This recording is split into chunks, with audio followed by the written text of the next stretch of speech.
ચહેરાઓનો અર્થ એ નથી કે એમાં દુઃખની ગેરહાજરી છે, પણ એનો અર્થ એ છે કે એમનામાં પરિસ્થિતિને સંભાળવાની ક્ષમતા છે.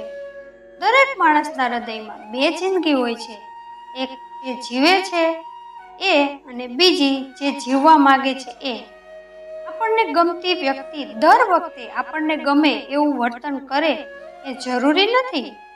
આપણને ગમતી વ્યક્તિ જે કંઈ વર્તન કરે એ ગમે એ જ ખરો સંબંધ છે.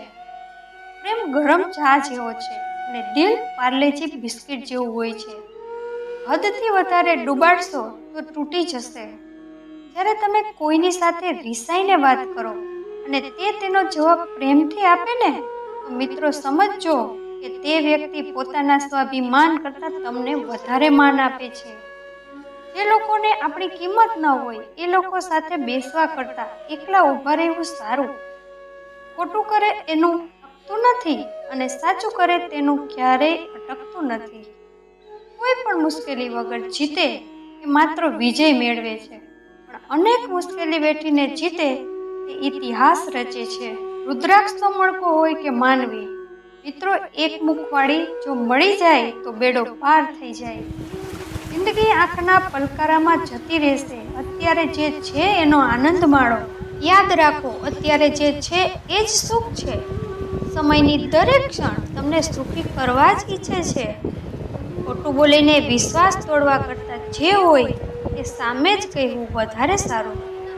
પોતાની શક્તિ પર ભરોસો કરનાર ક્યારેક નિષ્ફળ નથી જતો. ખ્યાલ ન રહ્યો મને મારા આ મૂર્ખામી ભર્યા સ્વભાવનો. બીજાની ખુશીઓ ખોદતા ખોદતા હું ખુદને દાટી આવ્યો. ઘણું બધું બદલાય છે જીવનમાં રોજ, પરંતુ મારી હિંમત નહીં બદલાય. હું લક્ષ્ય સુધી પહોંચવાની રીતે બદલીશ, પણ આગળ વધવાનો હેતુ નહીં. સુખી જિંદગી જીવવાનો સરળ મંત્ર: જ્યારે તમે એકલા હો ત્યારે તમારા વિચારો પર કાબૂ રાખો, અને જ્યારે તમે લોકોની વચ્ચે હોય ત્યારે તમારા શબ્દો પર કાબૂ રાખો. જ્યારે પણ ભગવાન પાસે કંઈક માગો તો દિમાગથી નહીં, નસીબથી માગજો. કારણ કે મેં દિમાગવાળાને નસીબવાળાને ત્યાં કામ કરતા જોયા છે. પકડો મત જાને દો, પકડો મત જાને દો.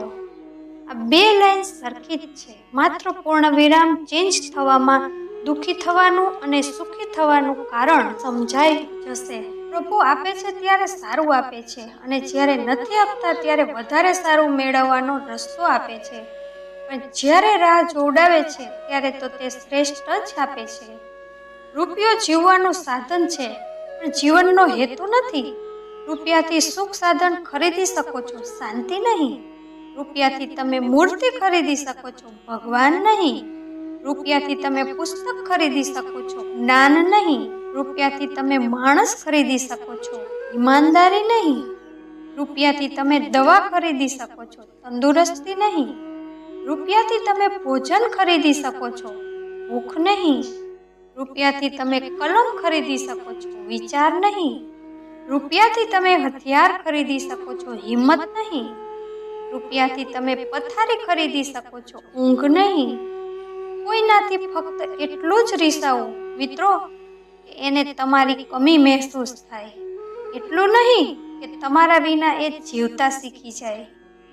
જીવનમાં તમે જેમ જેમ શીખતા જશો તેમ તેમ તમને ખબર પડશે તમે કેટલા અભણ છો.